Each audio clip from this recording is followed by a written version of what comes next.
My main problem with Yamato in the beginning was I felt like he was trying to push her too quickly out of her comfort zone.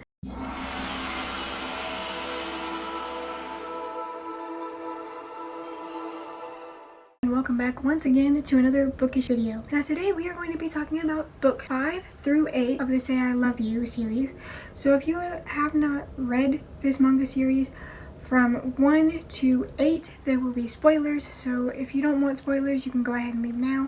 That's fine, I don't like spoilers either. Now, assuming all of those that don't want spoilers are gone, let's get into this. If you remember, we follow the main character, Mii, who is very closed off and very against friends because of something that happened in her childhood. And along comes a boy named Yamato and kind of helps her get out of her shell a little bit. So through the first few books, we see her getting used to hanging out with people.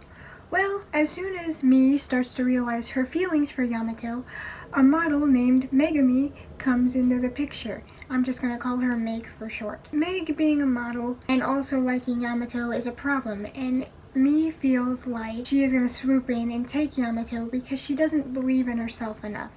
So at the end of book 5, she tells Yamato, hey, I don't want you to leave me, and yada yada. Then we get to 5 and 8.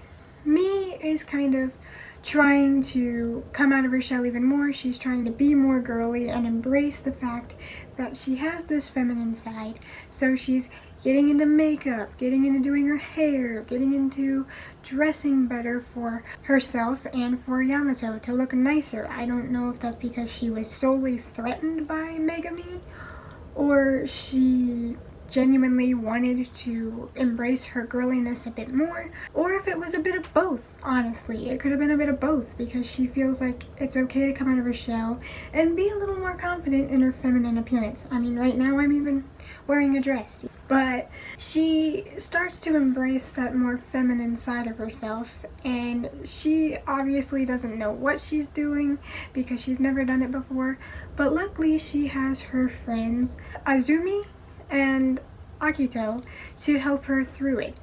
And Akito kind of started out as like this rival to her, but then they became friends throughout these few books, which was kind of fun to see them go from like rivals to friends, because Akito realized that, hey, maybe my crush on Yamato is a bit much and it doesn't need to be this intense between us.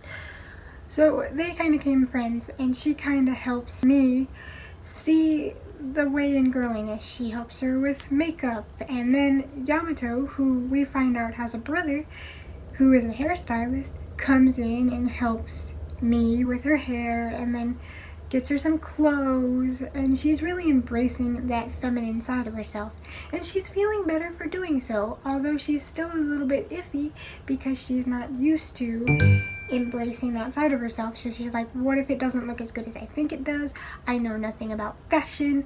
I don't know what I'm doing. I'm a fish out of water here. And while she's all of that, there's all this other stuff going on in the background. Yamato, for her and his 1-year anniversary, wants to take them to the most imaginatively named theme park called Land. So she's all worried about the trip and being alone with him for the first time on such a big occasion, because she's never been on a trip really, much less on a trip alone with a boy. So on top of trying to be more feminine, she's got this trip coming up and she's all worried about it, but then Yamato says, let's not rush things, I don't want to make you uncomfortable. We don't have to rush this because that's not what love is. She feels a bit better after they get rid of his little sister that his brother threw on them at the last minute. On top of the trying to be more feminine and the trip, they also have this beauty contest coming up at the school where guys and girls will put in their names or will be voted for to see who is the top 2 in the school, top boy and top girl. And it's this whole like couples first date theme, and she gets nominated to be in it, and she's freaking out like, I just started trying to work on myself and now I have to do this pageant. I'm out of my element. And it's so fun to see her friends and Yamato be there for her and just help her and give her that nudge like, no, you are good enough for this, it's okay, we have your back. And it's so cool that she has that support system, because everyone needs something like that.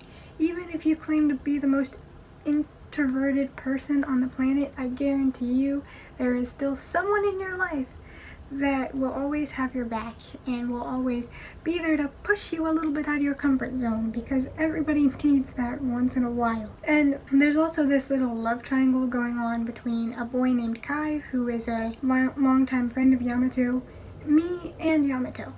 And honestly, there for a little bit, I thought that Kai would be better for me, because he was very chill and very the same as her. He's an introvert. He's been through the sort of same things, and he doesn't try to push her as much. But they were cute for a moment, but then Yamato's like, okay, we don't have to take things too fast.